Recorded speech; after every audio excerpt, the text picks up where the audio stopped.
안녕하세요. 오늘도 사연살롱을 찾아주셔서 감사합니다. 결혼 5년차 여성이에요. 누군가 그러더라고요. 나를 가장 아프게 하는 사람은 바로 내 곁에 있는 가족이라고요. 예전엔 그 말이 이해가 안 됐어요. 세상이 나를 버려도 끝까지 나를 믿고 감싸줄 사람은 가족뿐이라고 믿어 의심치 않았으니까요. 물론 아직도 그 믿음에는 변함이 없지만 절대적인 믿음은 아니에요. 얼마 전 저희 시댁에서 벌어진 일을 보고 뼈저리게 느낀 바가 있거든요. 사실 이렇게 사연을 보내야 할 사람은 제가 아닌 제 시누이일 거예요. 전 그저 주변인일 뿐이니까요. 저는 중학교 동창과 결혼했어요. 그렇다고 해서 중학생 때부터 시작된 수뇌부로 결혼까지 이어진 건 아니에요.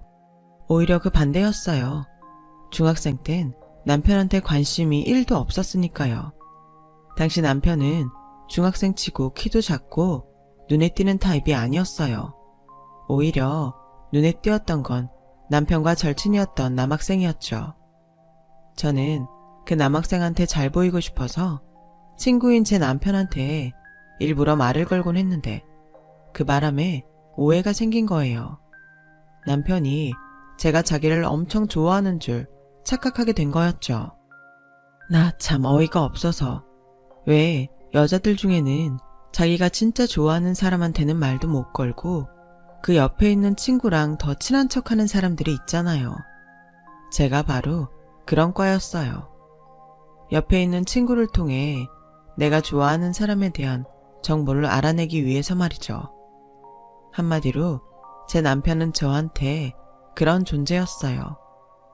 남편이 저에 대해 엄청난 착각을 하는 줄도 모른 채 저는 남편과 친해졌고 그렇게 이어진 인연은 같은 고등학교에 진학하면서 성별을 초월한 절친으로 발전했어요. 우린 서로를 의지해 힘든 고3 시절을 버텨낼 수 있었고 각자가 바라던 대학에 들어갈 수 있었어요. 남편과 제가 정식으로 사귀게 된 건 수능을 마치고 인생에서 가장 한가한 시절을 보내던 때였어요. 학교엔 딱히 수업도 없이 출석만 하면 되는 때라서 남편과 저는 햄버거집 아르바이트를 하기로 했어요. 남는 게 시간이었던 때라 용돈이라도 벌자는 생각이었죠. 그런데 그곳 점장 성격이 지랄맞아서 생각보다 일이 너무 힘든 거예요.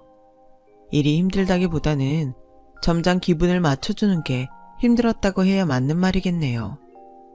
아무튼 일한 돈을 받아야 한다는 생각에 이를 악물고 참고 있었는데 점장이 자기 실수를 저한테 떠넘기곤 오히려 덤탱이를 씌워서 돈까지 물어내라고 하지 뭐예요.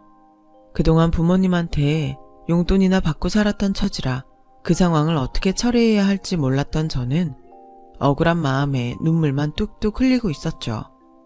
더러워서 그만둔다는 심정으로 그만두겠다고 했더니 점장은 마치 기다렸다는 듯이 그러는 거예요.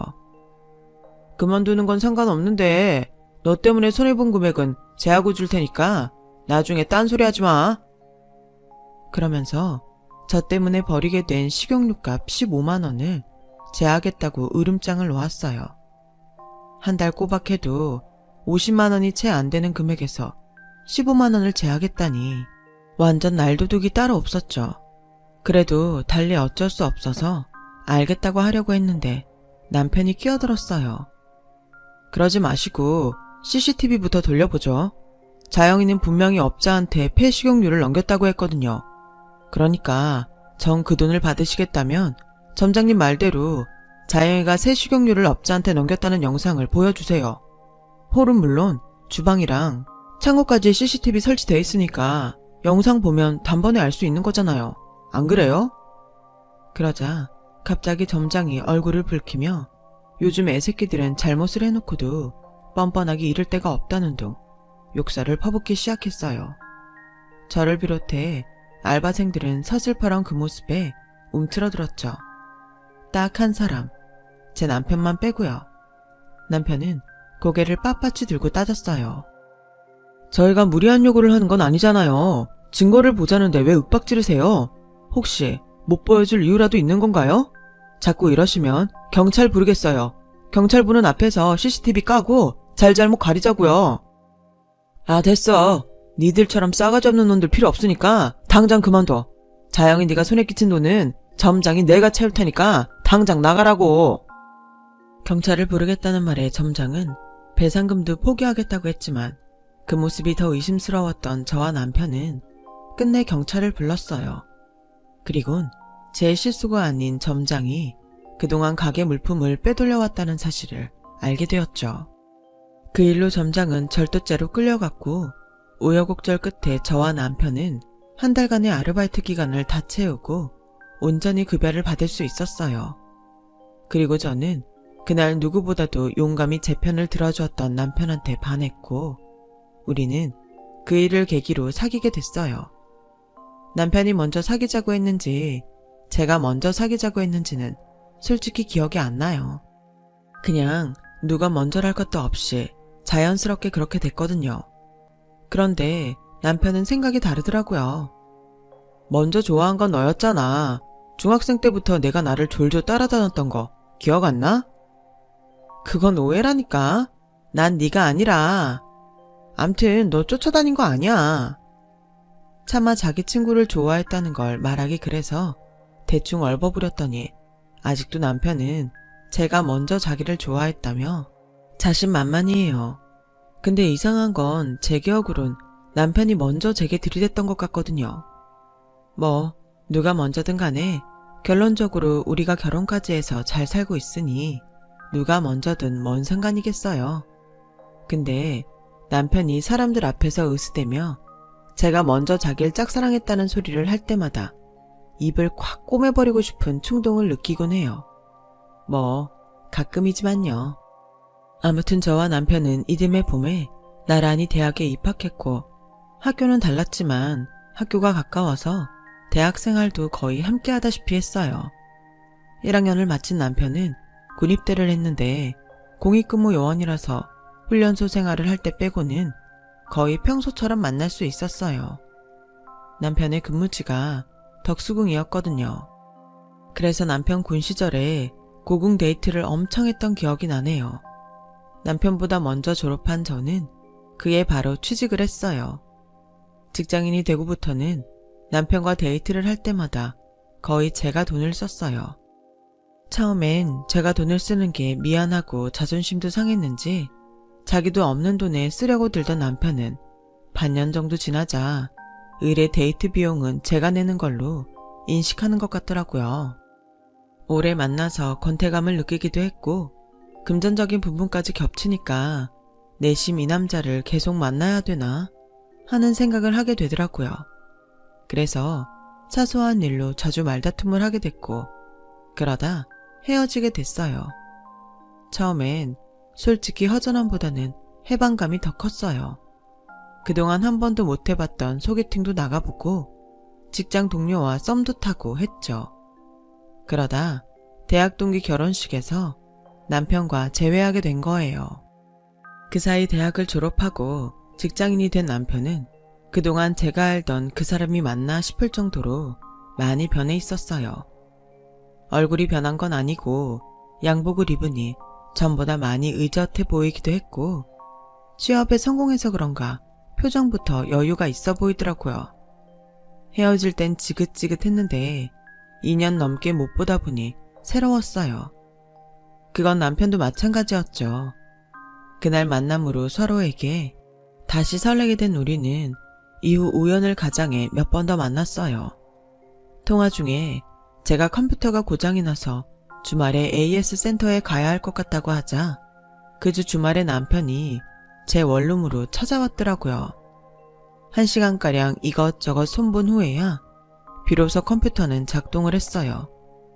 서비스 센터에 갈 시간과 수리비가 굳은 저는 고마운 마음에 밥을 사기로 했어요.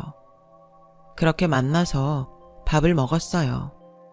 그 다음 주에는 남편한테 시사회 표가 있다고 해서 같이 영화를 보러 갔고요. 그렇게 몇 번 데이트 비슷한 만남을 갖다가 다시 만나게 되었죠. 그렇게 몇 년 연애를 하다가 우리는 결혼을 하게 되었어요. 중학생 때부터 오래 만나왔지만 남편 가족들과 만날 기회는 없었어요. 다행히 2살 어린 시누이가 저랑 같은 중고등학교를 나와서 학교에서 몇 번 만난 적은 있었어요. 그렇다고는 해도 대화를 나눠본 적도 없었으니 초면이나 다름없었죠. 제 절친 동생이 시누이랑 같은 학년에 다닌 덕에 건너 시누이에 대한 얘기는 전해 들을 수 있었어요. 동급생들에 비해 키도 크고 얼굴도 예뻐서 유명했다고 하더라고요. 그런데 성격이 워낙 내성적이라서 남학생들이 다가오면 질색을 하고 도망치기 일쑤였대요. 성적은 그저 그랬고 외모 빼고는 교실에 있는지도 모를 정도로 존재감이 없는 학생이었다더군요. 내 동생이 그러는데 성격이 소심해서 그렇지 나쁘진 않은가 봐. 대학 떨어지고 재수해서 전문대에 들어갔다고 하더라고. 아마 유아교육과 나왔을걸? 친구 말대로 시누이는 유아교육학과를 졸업하고 유치원 교사를 하고 있었어요. 아이들이 워낙 좋아해서 박봉에 일은 힘들지만 꽤 만족하고 있었죠. 얼굴이 예뻐서 그런가 아이들이 그렇게 좋아한다고 그러더라고요. 아이들이 유치원 선생님 좋아하는데 얼굴 예쁜 거랑 무슨 상관이냐고 하실지 모르겠지만 사실 애들이 성인들보다 외모에 더 민감하대요. 실제로 유치원 아이들이 예쁜 선생님을 더 좋아한다고 그러더라고요. 저는 시댁 식구들과 빨리 친해지기 위해 먼저 시누이를 내 편으로 포섭해야겠다고 생각했어요. 그래서 남편한테 여동생이랑 같이 밥 한번 먹자고 했죠. 그랬더니 여동생이 싫다더래요. 불편해서 체할 것 같다고요. 그 말에 좀 서운하더라고요. 저라고 편해서 그런 자리를 만들려 했던 건 아니니까요. 그렇게 시누이에 대한 첫인상은 한마디로 그닥이었어요. 반면에 시부모님은 두 분 다 저에게 무척 호의적이셨어요. 뭐든 저한테 맞춰주시려고 노력하시고 제가 뭘 잘못해도 칭찬 일색이셨죠. 시부모님이 며느리한테 그러기 쉽지 않을 텐데 말이에요. 그런데 결정적인 단점이 있었어요. 돈을 무척이나 밝히신다는 거였죠. 무력도 엄청 심한 편이고요. 처음 인사드리러 갔을 때 제가 사간 선물을 보시곤 대뜸 얼마짜리냐고 물으셔서 당황했던 기억이 나네요. 비단 그것뿐만이 아니었어요. 두 분 모두 모든 걸 돈으로 환산해서 가늠하는 버릇이 있으시더라고요. 예를 들자면 드라마를 보시다가 거실 소파가 나오면 예쁘다거나 내 스타일이라거나 하는 말이 아닌 저거 한 300만 원은 돼 보이지? 아침 드라마에 나오는 소파는 못해도 돈 1,000원 돼 보이더라고. 그리고는 말미에 꼭 이러세요. 얘 아가, 너 시집 올 때 말이다. 우리 집에 저 소파 하나 들여놔주면 안 되겠니? 나도 잘난 며느리 덕에 저런 소파에 좀 앉아보자꾸나. 무력뿐만 아니라 염치도 없었어요. 그건 아버님도 마찬가지였죠. 그래, 하는 김에 저 TV도 하나 해주렴. 내가 눈이 침침해서 이젠 큰 화면으로 봤으면 싶구나. 자기 부모님의 염치 없는 모습에 남편은 제 눈치를 보며 제발 이러지 마시라고 만류했어요. 왜들 이러세요? 소파랑 TV 바꾼 지 얼마나 됐다고. 처음 인사드리러 온 사람한테 이게 무슨 실례냐고요. 예, 엄마가 뭘 그렇게 실례되는 말을 했다고 이 난리니? 난 그저 혼수하는 김에 해오면 어떠냐 말만 꺼내본 건데 누가 보면 내가 못할 말이라도 한 줄 알겠네. 끝까지 자신들의 행동이 잘못된 것도 모르는 두 분한테 남편의 말은 공허한 외침에 불과했어요. 시어머니는 제가 혼수 준비를 할 때도 굳이 따라오셔서는 보는 족족 자기도 사달라고 떼를 쓰셨거든요. 보다 못한 엄마가 소파를 사드리기로 하자 그제야 피곤하다며 돌아가셨어요. 사실 시어머니의 막무가내식 사조 버릇은 이게 처음이 아니에요. 상견례가 있던 날 저희 엄마 목에 걸린 목걸이를 보자마자 그러더군요. 사부인, 그 목걸이는 얼마나 합니까? 줄이 굵은 게 꽤 비싸 보이네요. 나도 저런 거 하나 목에 걸어봤으면. 그거 얼마 주고 하셨어요? 안 비싸면 저도 하나 해주세요. 글쎄 이랬지 뭐예요. 대놓고 사달라는 말을 아무렇지 않게 하는 시어머니를 보고 저희 엄마는 황당한 표정으로 눈만 꿈뻑거렸어요. 그 순간 남편이 끼어들어 자기 엄마가 농담을 잘하신다며 분위기를 바꾸지 않았다면 정말 난처한 상황이 연출됐을 거예요. 자식들 혼자 얘기하자고 만난 자리서 시어머니가 처음 했던 말이 저희 엄마한테 목걸이 사달라는 말이었다니 정말 어이가 없었죠. 이후로도 시어머니는 자기 눈에 비싸고 좋아 보이는 것들만 보면 때와 장소를 가리지 않고 사달란 말을 쉽게 하셨어요. 그래서 남편한테 그 일에 대해 투정을 부렸더니 자기 부모님이 워낙 없이 살아와서 물건에 대한 집착이 있어서 그러는 거니까 이해해 달라더군요. 아무리 그렇다고 해도 그런 분들을 처음 보는 저로서는 좀 힘들었어요. 저희 부모님도 젊은 시절 서울로 상경해 가정 고생해가며 자수성가하신 분들이지만 그렇다고 남들 앞에서 매번 돈돈거리며 속물적으로 굴지는 않으시거든요. 그래서 결혼을 하기 전엔 그 부모를 보고 판단하라는 말이 있나 봐요. 아무리 30년 넘게 남으로 살던 사람들이라서 비슷한 것보다는 다른 게 더 많을 거란 건 이해하지만 그래도 이건 정말 제가 이해할 수 있는 수준이 아니었어요. 그런데 그 정점을 찍는 사건이 벌어진 거예요. 바로 제 시누이의 결혼이었죠. 모든 부모님들이 다 그렇듯 저희 시부모님도 딸 결혼 걱정을 많이 하셨어요. 나이가 차도록 연애도 않고 일만 하고 살았으니 더 그랬죠. 그러던 어느 날 어머님이 사진을 한 장 들고 오신 거예요. 마땅한 선자리가 났다면서요. 마침 주말이라 시댁에 들러 함께 점심을 먹고 있던 저희 부부도 사진을 보며 어떤 남자인지 탐색을 시작했죠. 어머님 말로는 시누이와는 12살 띠동갑으로 그동안 일에 빠져 사느라 혼기를 놓친 남자라고 했어요. 대신 자기 앞으로 된 아파트 한 채와 유명 커피 전문점이 입점해 있는 건물을 하나 가지고 있다더군요. 재산이 못해도 100억은 될 거라며 엄청 좋아하셨어요. 돈 있는 집 자식이라 결혼만 하면 평생 돈 걱정은 없을 게다. 게다가 시아버지가 엄청 알부자라 강남이랑 목동 쪽에 건물도 몇 개 가지고 있다는구나. 자식이라곤 아들 하나뿐이니 그 많은 재산 누구한테 가겠니? 강남에 있는 상가 건물은 목이 좋아서 1층에 커피 전문점을 하나 차리면 딱이겠더라. 아름아, 이번 혼자 꼭 해야 돼. 눈 씻고 찾아봐도 이런 혼처 없다. 네가 학벌이 변변하니 그렇다고 벌이가 좋니?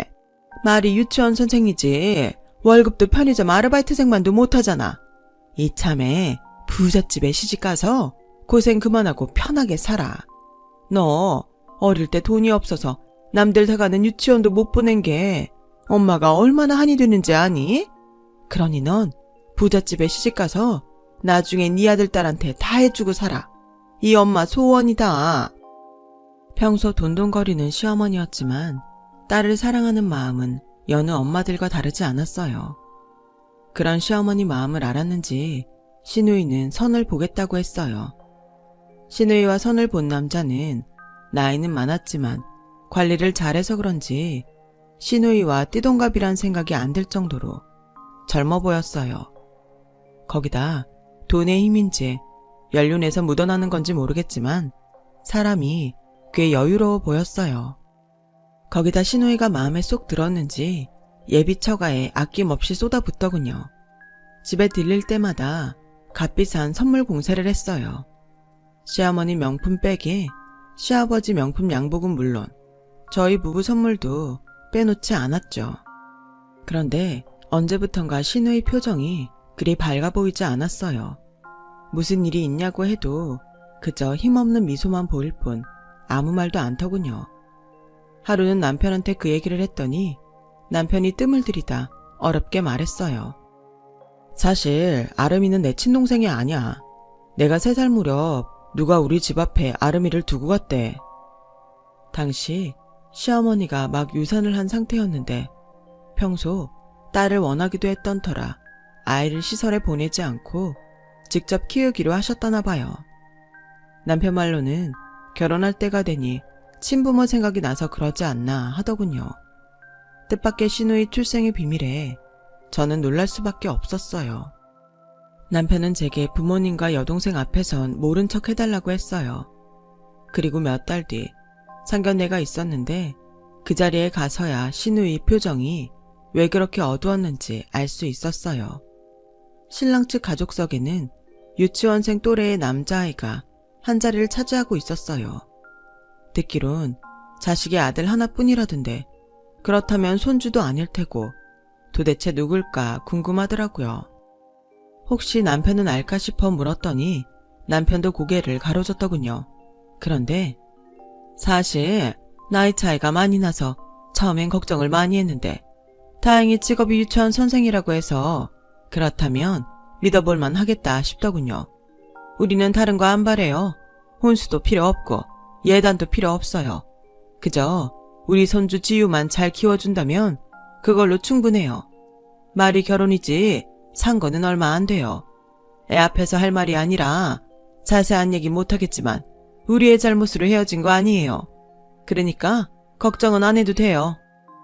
맙소사, 그러니까 한마디로 애 딸린 돌싱남이란 얘기였어요. 그런데 기가 막힌 건 그 다음이었죠. 저희 시부모님은 이미 그 사실을 알고도 이혼사를 추진했다는 거예요. 제 딸이라서 자랑은 아닙니다만 우리 애가 애들을 무척 좋아해요. 유치원 선생도 다 애들이 좋아서 된 거라니까요.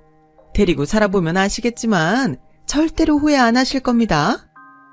오시장에 소팔로 나온 사람처럼 시어머니는 입에 침도 안 바르고 자기 딸의 장점을 어필했어요. 그 모습에 화가 난 건 저뿐만은 아니었어요.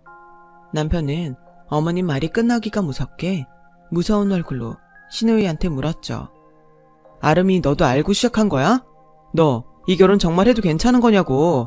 이 자리에서 똑똑히 말해. 다른 사람 눈치 보지 말고 네 생각을 직접 말하라고. 그러자 시누이가 닭똥 같은 눈물을 뚝뚝 흘리며 말했어요. 오빠, 솔직히 나 자신 없어. 남의 아이를 키우는 게 자신 없는 게 아니라 내가 엄마가 된다는 게 그게 자신 없다고. 남의 집 대문 앞에 날 버리고 도망간 냅치모처럼 나도 힘들어지면 자식을 버리게 되지 않을까 겁나고 엄마 노릇 잘할 수 있을지도 모르겠어. 엄마 아빠 미안해요. 그동안 길러주신 은혜 생각하면 이 결혼 해야 하는 게 맞지만 난 아직 누군가의 아내로 엄마로 살 자신이 없어요. 죄송해요. 시누이는 울면서 룸을 나갔어요. 예비신랑 측 부모는 이게 다 무슨 소리냐며 노발대발했고 시부모님은 끝까지 거짓말을 해가며 시누이 말을 무마시키려 했지만 역부족이었어요. 남자 측 부모가 이번 혼사는 없던 걸로 하자고 했거든요. 그리고 나가는 길에 예비신랑이 저희 시부모님께 그러더군요. 가게 인테리어 공사 당장 중지하세요. 그리고 손해배상 청구할 테니 각오하시는 게 좋을 겁니다. 그러자 시어머니는 남자의 바지가랑이를 부여잡고 한 번만 기회를 달라고 통사정을 했어요. 알고 보니 시누이를 제 취자리로 시집 보내는 조건으로 강남 빌딩 1층 상가를 받기로 하고 예비신랑이 카페 인테리어 공사비까지 대주고 있었더라고요. 한마디로 딸 팔아 한미천 잡으려고 했던 거였죠. 시누이 결혼의 전말을 알게 된 남편은 시부모님과 엄청 크게 싸웠어요. 아무리 피 한 방울 안 섞인 딸이지만 어떻게 돈 몇 푼에 팔아치울 생각을 할 수가 있냐고요. 하지만 돈에 눈이 먼 시부모님은 시누이가 받을 상처는 상관없이 공사비 물어줄 걱정만 했어요. 아유, 다 얻은 가게 뺏기는 것도 억울한데 그 공사비를 어떻게 물어줘. 이놈의 기집애가 산통만 안 깼어도 노른자 땅 상가가 우리 거였는데 키워준 은혜도 모르는 배은망덕한 년? 시부모님은 끝까지 무력에 취해 자신들이 무슨 짓을 벌이려 했는지 깨닫지 못하는 것 같았어요. 오히려 파혼이 결정된 이후 툭하면 시누이에게 막말을 했죠. 보다 못한 저는 남편한테 얘기해 시누이를 집으로 데려왔어요. 그렇게 시누이와 한 집에서 살게 되면서 그간 못 나눴던 얘기도 나누고 많이 가까워졌어요. 그러자 시누이도 제게 마음을 열었는지 파혼을 결심한 진짜 이유를 말해주더군요. 하루는 내가 일하는 유치원으로 처음 보는 여자가 찾아왔어요. 그 사람의 전 부인이라고 했어요. 그 여자는 신우이한테 한 번만 아이를 만나게 해달라고 부탁했대요. 예랑을 통해 전 부인이 불륜을 저질러 이혼을 했다고 들은 터라 신우이가 싫다고 거절했더니 일주일 내내 찾아와 자기 얘기 좀 들어달라고 사정을 하더래요. 전 부인이 자꾸 찾아오면 직장에 피해가 갈까봐 그냥 얘기를 들어주고 끝내야겠다 생각했대요. 그런데 얘기를 들어보니 잘못은 전 부인이 아닌 예랑한테 있다는 걸 알게 된 거죠. 여자는 몇 장의 사진을 보여주었는데 온몸이 맞아서 멍들고 그 흔적이 담긴 전 부인 사진이었죠. 그 사람 술만 마시면 사람이 변해요. 자기 마음대로 안 되면 주먹부터 나가는 사람이거든요. 술이 깬 다음 날엔 무릎까지 꿇고 미안하다고 통사정을 하죠. 처음엔 그런 모습에 참고 넘기곤 했는데 그때뿐이었어요. 또다시 술에 취하면 똑같아요. 아이를 생각해서라도 이혼을 하려고 마음 먹었고 그 사람한테 아무것도 필요 없으니 애만 달라고 했어요. 웬일인지 순순히 그러겠다고 하길래 마음 놓고 있었는데 사람을 고용해서 저를 호텔방으로 유인해 저를 나쁜 짓 한 사람으로 몰고 집에서 내쫓더군요. 재력을 앞세워 이혼 소송에서 친권과 양육권까지 뺏어갔고요. 제 아이를 만나게 해주세요. 당장 데려올 수는 없겠지만 적어도 엄마가 자기를 버린 게 아니란 얘긴 해주고 싶어요. 제발 부탁해요. 부모한테 버려졌던 신우이는 전 부인 말에 모른 척할 수 없었고 그 후로 아이와 친해지기 위해 그런다는 핑계로 아이와 단둘이 외출을 하곤 했대요. 친모와 만나게 해주려고요. 하지만 상견례가 끝나면 결혼이 기정사실화되는 거고 자기 역시 전 부인처럼 살게 될까봐 그게 두려워 의도적으로 파혼을 하려고 했던 거죠. 하지만 전 부인한테 들은 얘기를 말하면 아이와 전 부인한테 피해가 갈까봐 자기 출생의 비밀을 빌미로 파혼을 당했던 거고요. 엄마 아빠가 그 사람이 아이가 있는 이혼남인 걸 속인 건 용서할 수 있어요. 하지만 날 팔아서 그 돈으로 커피 전문점을 차리려고 했던 건 정말 용서가 안 돼요. 처음부터 그 남자가 얼마나 폭력적인 사람인지 알고 있었으면서 말이에요. 날 자식으로 생각 안 했던 거잖아요. 친부모한테도 버림받고 양부모에게도 버림을 받은 신우이는 한참을 서럽게 울었어요. 신우이 일이 있고 남편과 저는 시댁과 연을 끊고 살고 있어요. 신우이는 한동안 저희 집에서 살다가 오피스텔을 얻어 나갔어요. 그리고 얼마 뒤 시고모님 환갑잔치에 갔다가 저희 시댁 소식을 들었어요. 그쪽 예랑이 소송을 걸어서 파혼에 따른 정신적, 물질적 피해 보상금과 커피 전문점 인테리어 비용 등을 보상하라는 판결이 나왔다나 봐요.